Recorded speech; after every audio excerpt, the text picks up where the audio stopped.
Là, j'ai forcé. Elle est enrichissante. C'est du lait extrêmement... Exactement. Bonsoir. Nous avons passé la journée à préparer un défi émission radio, c'est-à-dire qu'on a chacun préparé des chroniques de notre côté, on s'est entraînés, on a dû faire des trucs un peu croisés, qui est une cohérence globale, qui est des sujets qui se croisent, etc. En gros, Et c'est maintenant, est passé, sauf qu'on a beaucoup plus galéré et on a beaucoup plus galéré. voilà. Et maintenant, on va vous le présenter. Voilà. C'est trop bien. Complexe, on espère que ça sera cool. Voilà. Alors, c'est parti. Mercredi 12 août 2020, c'est le jour de notre défi radio. Bonsoir et merci de nous suivre, il est 23h45.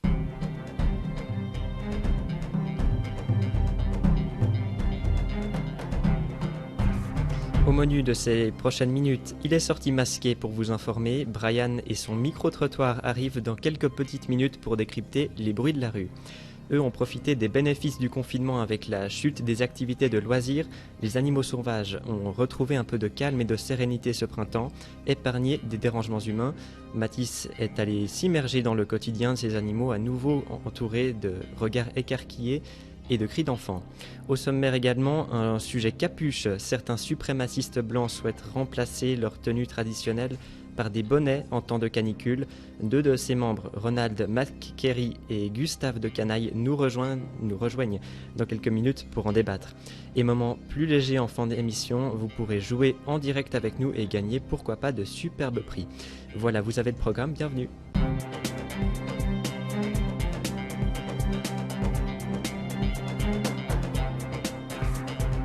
On m'annonce à l'instant qu'un auditeur est en ligne avec le standard. On va le prendre à l'antenne tout de suite. Bonsoir, comment vous appelez-vous ? Allô, allô ? Oui, vous êtes à l'antenne. Est-ce que vous pourriez vous présenter, s'il vous plaît ? Salut à tous, c'est Émile. Bonjour Émile, qu'est-ce qui vous a motivé à nous appeler ce soir ?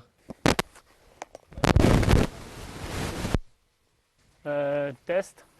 Ça marche le micro ? Vous êtes avec nous, Émile ? C'est quand même fou, il y a quand même des avions. Hein. La pluie, ça va ? Maintenant, on vous entend correctement. De quoi vouliez-vous nous parler ? Le rire, c'est bon pour la santé. Bon, Émile, merci de votre appel, mais on peut pas se permettre de prendre du temps pour des canulaires à l'antenne. Première étape, l'armement. Étape 2, le déclenchement. Simultanément, votre bras entame son mouvement vers l'avant. Bon, Émile, là vous êtes en train de nous enseigner le port d'armes, si je comprends bien.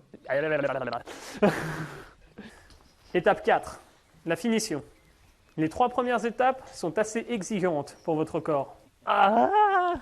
Il convient de bien accompagner le geste en faisant preuve de relâchement. Bon, Émile, on peut pas se permettre de diffuser ce genre de propos. On va vraiment être obligé de vous laisser.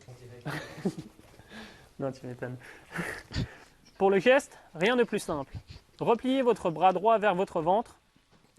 Bon, merci Émile d'avoir pris le temps de nous appeler. On va devoir vous laisser malheureusement. Je suis un peu zozoté, je crois. Bonne soirée Émile. Dernière chose importante. Ah non, ça je l'ai déjà dit. Je vais y aller dans 5 secondes. Au revoir, merci. À la prochaine. Voilà, c'était pas prévu, mais on va reprendre le fil de cette émission dans un court instant, juste après une page de pub.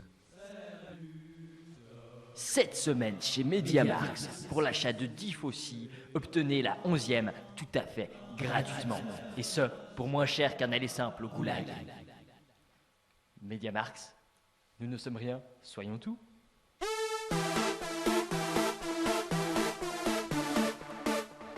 De retour à l'antenne avec les avis de la rue recueillis cet après-midi par Brian. Ça sera juste après le fil info avec Aurélie. Bonsoir. Bonsoir.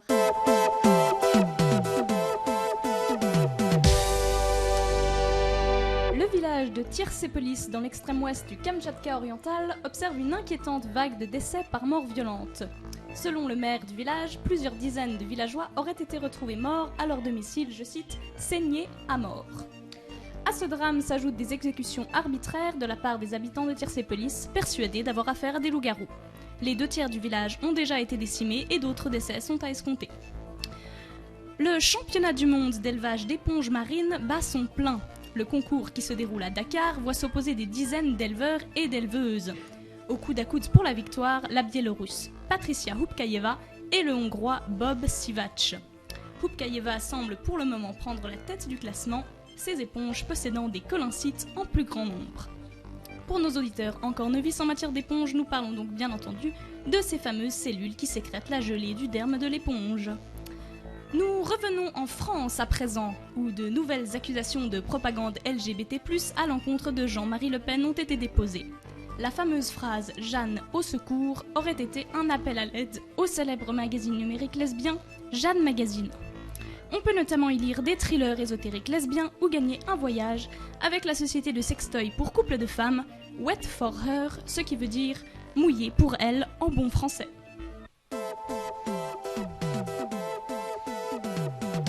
Bonsoir Brian. Tu es allé promener ton micro dans le village de Montier il y a tout juste quelques heures. Quel sujet as-tu abordé avec les passants ? J'ai abordé 2 sujets principalement, 2 sujets d'actualité. Tout d'abord, la politisation des jeux de société pour enfants, ainsi que l'éternel combat droite contre gauche avec les accusations de propagande et d'autres belles joyeuseries. On écoute. Alors tout premièrement, des employés de Ravensburger ont décidé de quitter la boîte et de lancer leur propre entreprise afin de créer des répliques des jeux de société, mais version politisée, pour, je cite, rendre accessible à la jeunesse le monde de la politique, notamment des versions de croque-carotte qui représenteraient les élections. Est-ce que vous pensez que c'est une bonne chose ? C'est très difficile parce que un enfant, est-ce qu'il va comprendre ce qu'on va lui dire ? C'est peut-être pas sûr. Déjà les adultes, c'est pas évident. Et je vais même vous montrer où j'habite. Comme ça, vous verrez toutes mes fleurs. Magnifique. Et du coup, est-ce que vous pensez que ce serait une bonne chose ? Le premier étranger, il n'a pas été en France. C'est tellement spécial qu'on peut pas les suivre parce que eux, ils font la guerre à... Et du coup, est-ce que vous pensez que ce serait une bonne chose ? Et je suis très dynamique. Je fais si vous voulez, je fais de la couture, je fais du jardin, je fais du patchwork, voilà. Et du coup, est-ce que vous pensez que ce serait une bonne chose ? Et à chaque fois, on les a oubliés, on s'est sauvés, même de ne pas les rencontrer pour pas payer 135 € d'amende. En plus, c'est vrai. Et on allait quand même se laver pour pouvoir dormir le soir parce qu'on avait tellement transpiré. En plus, c'est vrai. Et du coup, est-ce que vous pensez que ce serait une bonne chose ? Peut-être qu'à partir d'un certain âge. Maintenant, moi, j'ai 75 ans, donc en plus, c'est vrai. Vous avez quel âge ? Merci beaucoup. Alors, récemment, un député du Rassemblement national a posté sur Twitter il y aurait une propagande végano-gauchiste doublée d'une propagande homosexuelle qui serait boostée justement par la gauche et qui serait là pour promouvoir en plus, c'est vrai. Un changement de société qui pousserait à la dystopie. Qu'est-ce que vous en pensez ? Alors ce que j'en pense, sincèrement, on va dire que je m'en fiche un peu. Et d'un côté, on est tous touchés par ce cas-là, quoi. Je veux dire, c'est des problèmes sur l'échelle du désir. Je pense que j'ai bien joué, ouais. En plus, c'est vrai. Ces dernières paroles nous ont particulièrement touchés. Malheureusement, l'intervenant n'a pas pu se joindre à nous, ce qui est fort fâcheux. Effectivement, il a eu un petit contretemps. Exactement. Ils étaient bourrés. Nous pouvons donc passer à la suite. C'était l'avis de la rue, pardon. Merci Brian et on se réjouit d'entendre les prochains. À très bientôt. Merci à vous. Le calme fut de courte durée pour les animaux sauvages. Préservés des nuisances humaines ce printemps, l'affluence a repris vers les espaces naturels. Les pique-niqueurs et les curieux semblent ravis de pouvoir à nouveau s'y rendre, mais un avis n'est que rarement entendu, celui des animaux eux-mêmes. Que pensent les principaux concernés à la reprise des activités humaines dans leur lieu de vie ? Notre reporter Mathis est allé leur tendre son micro.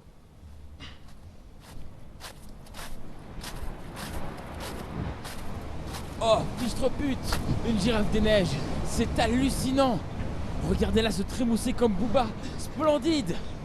Son pelage des eaux glaciales de Sibérie semble être tacheté de savon lacrymogène. En effet, le défouloir favori des CRS sont principalement ce type de girafe. Après les pauvres, bien sûr.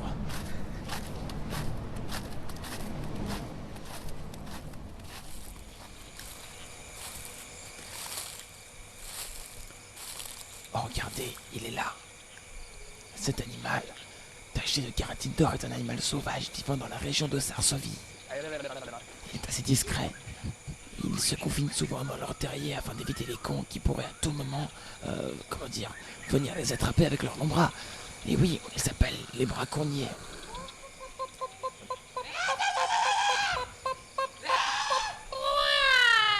Il convient de bien accompagner le geste en faisant preuve de relâchement. Quelle discrétion! Je ne l'ai à peine entendu. L'animal, souvent associé au collectif obtenant la victoire sur l'indestructibilité de l'économie, Covid, se regroupe souvent en groupe de 19. Parce que merde, c'est quand même un beau chiffre, 19! Cet animal a été piqué par le virus des insectes. Allemand. Et ce virus nous sera sûrement bientôt transmis en raison des carences morbides en protéines que causent nos régimes de bobos végans, afin d'éviter la perte animalière non naturelle directement émise par une minorité internationale élitique. Pandémie. C'est le pangolin, hé hé, c'est le pangolin, oh oh. Ce petit bout de chou d'amour qu'on aime à lui niquer sa mère.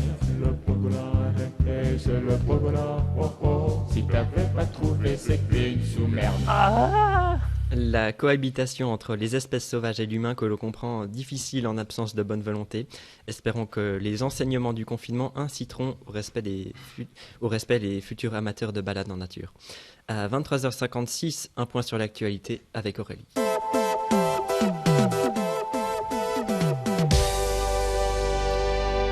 Stupeur et tremblement à Genève, où le responsable des graphismes du MCG a enfin été libéré après plus de 10 ans de captivité dans un appartement de la rue des Bains. Personne n'avait remarqué sa disparition, son travail ayant été confié aux stagiaires successifs du parti.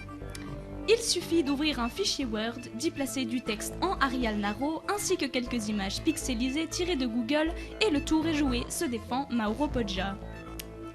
Un petit tour du côté de l'actualité People maintenant. Il va falloir faire des concessions par toutatis, a déclaré ce matin Obélix.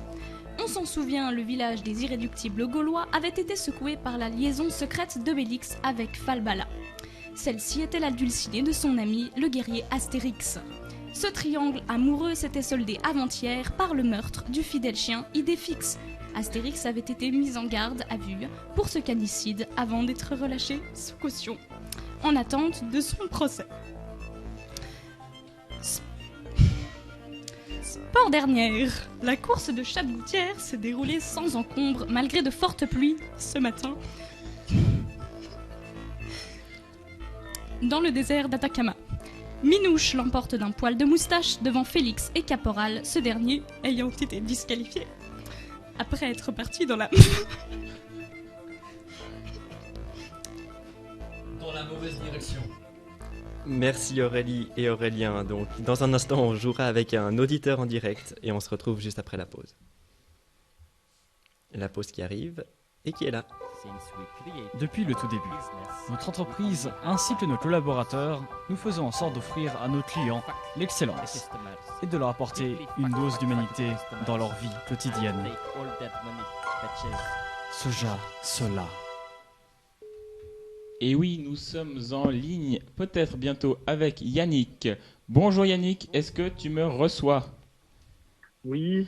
Alors tu es en direct de la radio, tu vas participer à un jeu concours, donc merci de nous avoir appelés en tout cas. De rien. Est-ce que tu es prêt pour la première question? Oui. C'est parti. Question histoire. Quel était le rôle de Loup-Henri de la Côte de Maille? Tu as 30 secondes pour répondre. Ah putain, je le savais en plus.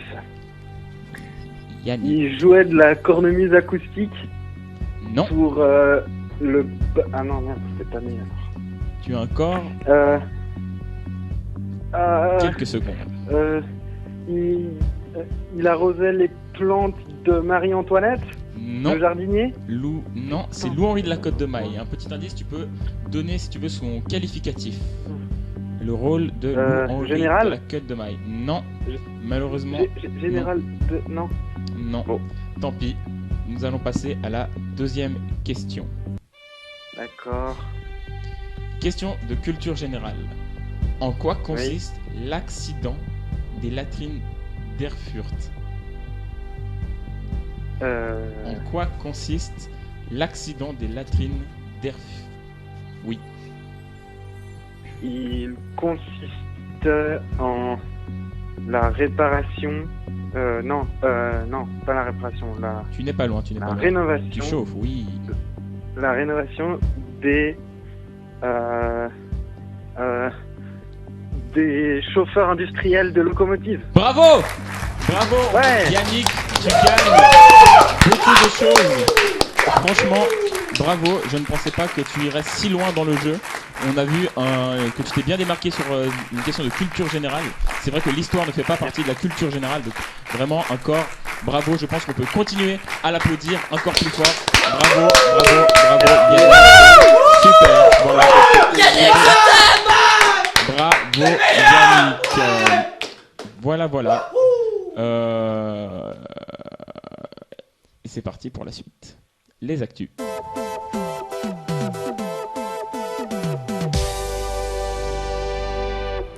Le Conseil d'État valaisan visé par une plainte pour corruption frauduleuse. La chose est courante en politique, mais l'affaire a pris une tournure inattendue hier, lors de la révélation de la nature exacte des pots de vin. Il s'agirait en effet de Désalais du Lavaux vaudois. La chef du département du terroir, Isabelle Favre-Pralon, s'est ainsi prononcée à ce sujet, affirmant « J'ai déjà vu des pots de vin en Fendant, en Petite-Arvine et même en Williamine, mais de la piquette vaudoise, ça relève du crime. » Une procédure judiciaire est en cours afin d'organiser l'exil du criminel dans la banlieue de Renan. Le bonnet d'âne serait-il l'accessoire mode de l'été 2020 ? C'est ce que suggère un tweet de l'ancien leader du Ku Klux Klan, David Duke, pour qui le bonnet d'âne, au fond, ça n'est ni plus ni moins qu'une capuche du clan, mais en plus léger, adapté aux petits-enfants ariens et préférable en ces temps de canicule. Avis à nos auditeurs et auditrices suprémacistes blancs que l'on salue bien, cela permettrait de survivre à la canicule sans se forcer à porter un couvre-chef dénaturant pour l'identité du clan. Merci Aurélie. Dans un instant, on jouera avec un auditeur en direct et on se retrouve... Pardon, je me suis perdu dans mes notes. On reste dans l'actualité avec notre débat, c'est tout de suite, excusez-moi. Les canicules successives qui affectent toujours davantage nos étés et entraînent le débat, donc résilience face aux risques climatiques, lutte contre les îlots de chaleur, conséquences pour l'agriculture, la crise climatique n'a pas fini de faire parler d'elle, mais une conséquence inattendue de ces températures exceptionnelles s'est révélée au grand jour, la compatibilité des tenues du Ku Klux Klan. Vous l'avez entendu à l'instant dans le fil info, certains membres de l'organisation raciste préfèrent le bonnet à la tenue intégrale. Deux de ses membres nous ont rejoints pour en débattre. Ronald McKerry, bonsoir. Bonsoir. Et Gustave de Canaille, bonsoir à vous. Bonsoir. Ronald McKerry, vous opposez à cette évolution des mœurs dans votre organisation. Pour quelles raisons ? Alors déjà, je tiens à préciser que j'avais pas prévu d'utiliser cette voix, mais que maintenant je suis bloqué jusqu'au bout. Pas de chance. Et ensuite, j'y suis fortement opposé. Et j'y suis fortement opposé pour des raisons évidentes qui me semblent venir d'elle-même. La tradition est avant tout importante dans notre clan. Nous sommes là pour défendre l'histoire des États-Unis d'Amérique et de leurs premiers habitants. Et c'est pour ça que nous ne devons pas évoluer, pas changer. Nous devons rester fidèles à nous-mêmes, rester fidèles à notre identité. Et l'identité visuelle, la communication en font partie. De plus, un bonnet d'âne, à qui cela fait-il peur ? Peut-être aux carottes, mais jamais à un être humain. Gustave de Canaille, je vous fais réagir aux propos de Ronald McKerry. Est-ce un abandon de la tradition d'abandonner justement les tenues intégrales ? Bien sûr que non. Il ne faut pas oublier que nous sommes dans un siècle où l'immigration est puissante. Et imaginez qu'on nous confonde avec des burkas. Ce serait... N'importe quoi, ce n'est pas du tout la même chose, voyons. Ça n'a aucun rapport. L'un est un voile intégral qui couvre le visage en laissant les yeux libres, et l'autre est un voile intégral qui couvre le visage en laissant les yeux libres, mais avec une pointe.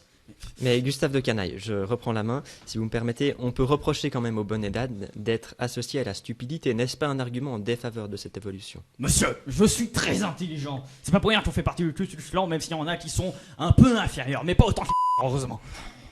Monsieur, je ne pense pas que vous devriez vous exprimer dans les médias. Ce n'est pas votre rôle d'essayer de défendre une idéologie qui vous dépasse. Ronald McKerry, s'il vous plaît. Les capes blanches caractéristiques justement de votre mouvement, le Ku Klux Klan, sont également associées aux crimes commis par votre organisation.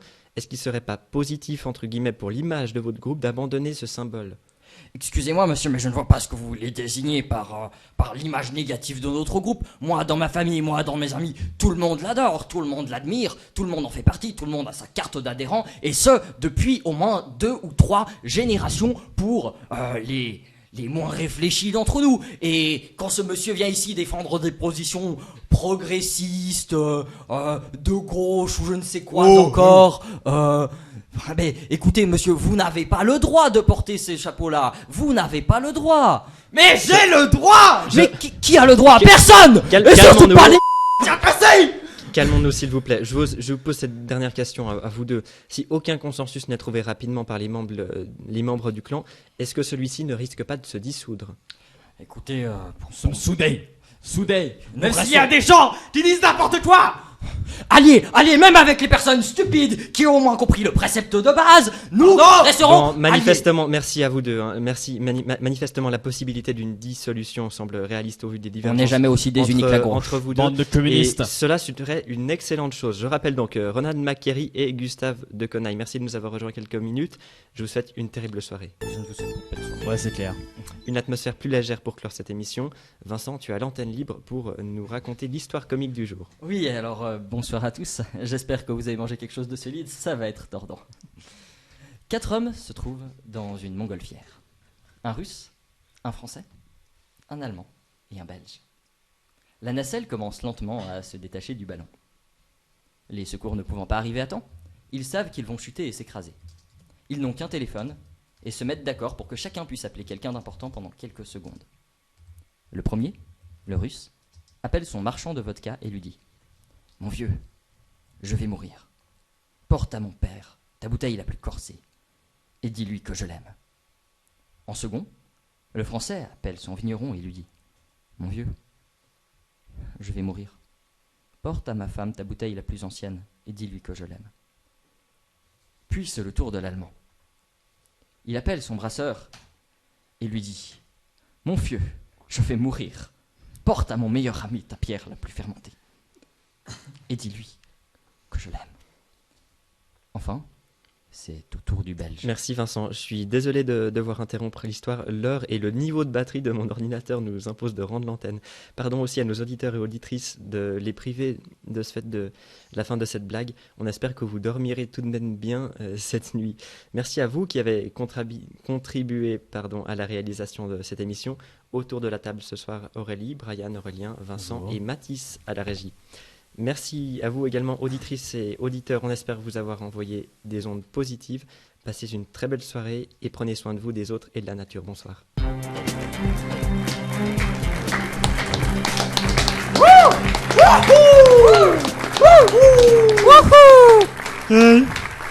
Ça sature. Non. C'est faux, monsieur. C'est faux. Bravo Brian.